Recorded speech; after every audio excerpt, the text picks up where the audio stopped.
Opening the door to negotiations, President Biden agrees to meet with GOP senators about their COVID relief plan.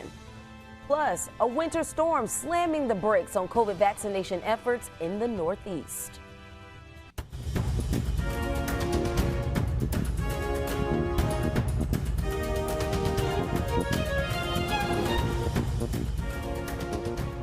Good morning, and thank you for joining us. I'm Lauren McCoy. And I'm Brittany Jones. Thanks for waking up with us on this first day of Black History Month. Now to our top story this morning.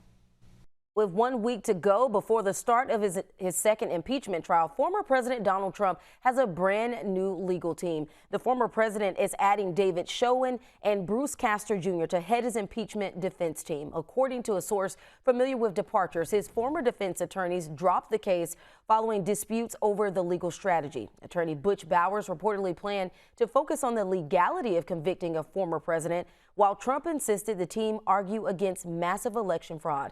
The trial will begin on February 9th. This morning, the pharmaceutical company AstraZeneca has agreed to supply 9 million additional doses of its coronavirus vaccine to the European Union during the first quarter. The new target of 40 million doses by the end of March is still only half of what the British-Swedish company had originally promised. The EU is far behind Britain and the United States in its vaccination efforts.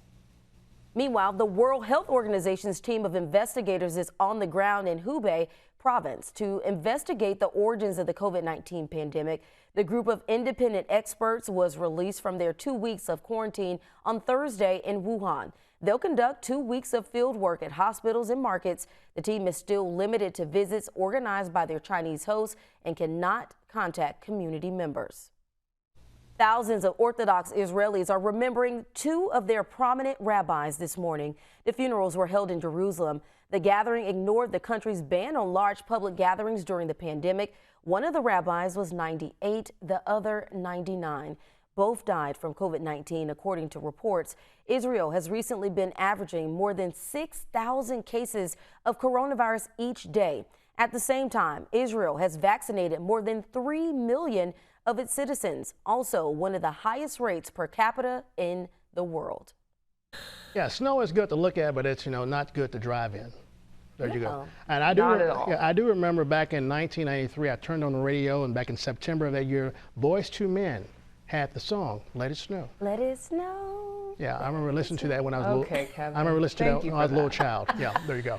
Listen, he's bringing out the tunes, though. We got to give him that, Lauren. You got that right. Let's take a view right now what's happening with some breaking weather. This is in the Louisville area.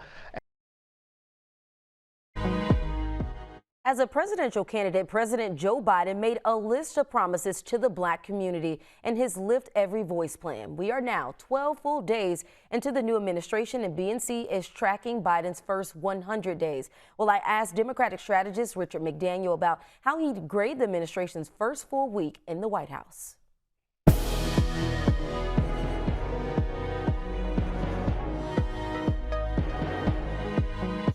So if I had to give the new President Biden, a grade, I'd probably give him a B-. It's not an A because simply he's shown what he needed to show, which was strength, but he's laid a great foundation in terms of what he's looking to accomplish within his first 100 days. And right now we're 10 days in. In his first week, he's shown the strength and turn over a new leaf from the former administration, passing such legislation in terms of the Paris Accord, in terms of travel ban, implementing his idea for COVID relief and $1.9 trillion. But when it comes to the Black community and Black issues, there's still a lot of work to be done. And we know that with the Senate having a plethora of hearings coming up, be it the cabinet confirmations, be it the impeachment and hearing out the COVID relief plan, we know that, criminal justice reform is top on his list. We know that the housing mandates and Fair Housing Act is also on his list. And those are some of the things that the Black community is looking and some of the promises made during the campaign trail. So you said a B-, which is not quite an A, obviously. So what do you think something that should have been done that was missing from that first week? Well, I think what he did do was great, was laid the foundation. And so, in 10 days in, I know we're expecting the world to change in 10 days from the previous administration, but, I want to see what he does in terms of criminal justice reform, where the attitude towards the systemic issues that that harm the Black community in terms of housing inequities. And so he implemented the groundwork for the Fair Housing Act, which makes it illegal to discriminate anyone trying to acquire great property in terms of real estate based off of your race or your gender or sexual orientation. So, I'm also looking at how he's going to respond to sort of the education piece. He put a mandate on student relief and student loans till September 30th, which I think is great. I mean, that's something I deeply care about, having accrued a lot of debt in terms of attending Morehouse College. But, I think 10 days, we're asking a lot for him to accomplish in 10 days.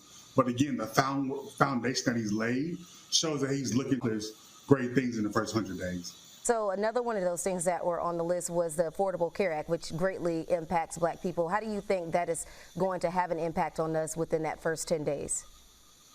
Well, one of the things that he's doing is he's reopening the open enrollment starting February 15th and extending it all the way up to May, I believe. And I think that allows individuals to actually sign up and get, affordable care, quality health care for those who really can't afford it. I can recall my times where I decided to step out on my own and start my own business, and I had to provide health care. And here in Georgia, for me to pay for health care on a monthly basis was somewhat $550 a month. And, that is extremely high for, someone to pay when they haven't been used to paying that before. So I think in this, that's something that he and former President Barack Obama did a great foundation in terms of laying out, the Affordable Care Act. And now with the opportunity to kind of build on that, knowing that he has the support in the Senate with the 50-50 split, and he also has the votes in the House where the Democrats have majority in the House, I think he has a great chance to kind of build upon that historic relief in terms of the Affordable Care Act. So what would you say, Black people are waiting on like yesterday from this new administration? Well, the first thing they're waiting on is that stimulus check with the rest of America. And so I think right now, this week's priority is ensuring that moving forward, there is a plan to provide relief for those individuals who haven't been back to work, who've seen a cut in terms of their economic growth once we enter this pandemic. But I also think they're looking for someone who's going to stand up and fight for them. We know that he has the vice president in his corner, as well as others like Congressman Clyburn, former Congressman Cedric Richmond, but he's also building out a diverse cabinet. And anytime that you have people at the cabinet that shows a diversity, when you have more individuals from all walks of life at the table, you're going to shed more light on the situation. So I feel confident in what he's picked and the people he's picked to kind of push his agenda forward. I think once we get the ball rolling on getting in a repetition of handling this pandemic, and we know what we're faced with in the coming months, we'll start to see some more initiatives in terms of small business loans, morbid mortality when it comes to women's health care.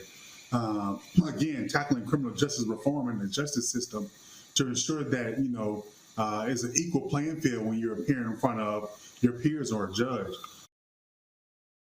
Still ahead, 1 in 5 Americans may have a sexually transmitted disease or infection. What the CDC says needs to be done to stop the spread in certain communities. Stay with us. We're back. COVID-19 has highlighted the impact of systemic health and social inequities in America. That imbalance puts racial and ethnic minority groups and other populations at increased risk of infection for not only COVID, but for sexually transmitted diseases. BNC's Venice Toussaint talked with the Associate Director of the CDC's Division of STD Prevention and Health Equity about what's being done to address this problem. Welcome back. Today, BNC is celebrating the first day of Black History Month. But before it was Black History Month, if you didn't know, the 1st of February was actually known as National Freedom Day. Freedom Day was the idea of Major Richard Wright Sr. He invited local leaders in Philadelphia to commemorate the signing of the 13th Amendment by Abraham Lincoln on February 1st, 1865. That amendment freed slaves. National Freedom Day was made an official holiday in 1948, 1 year after Wright's death. Coming up on BNC Morning, the meeting is on. The president planning to welcome GOP senators into the White House to talk COVID relief, why some Democrats say the bill does not have to be bipartisan. New York City Mayor Bill de Blasio is concerned about preliminary data that shows a racial disparity in who is getting the COVID vaccine. Yeah, Lauren, the mayor says the city immunization registry shows that half of New Yorkers who received the vaccine were white. That compares to only 11 to 15% of blacks and Latinos who are receiving the vaccine. Minority communities have suffered a disproportionate number of coronavirus infections and deaths during the pandemic. So far, just over 800,000 doses of the vaccine have been administered citywide. Hey, for watching TV in America, football fans, the Super Bowl is coming up. We'll tell you what the CDC's recommendations are for safe football watching.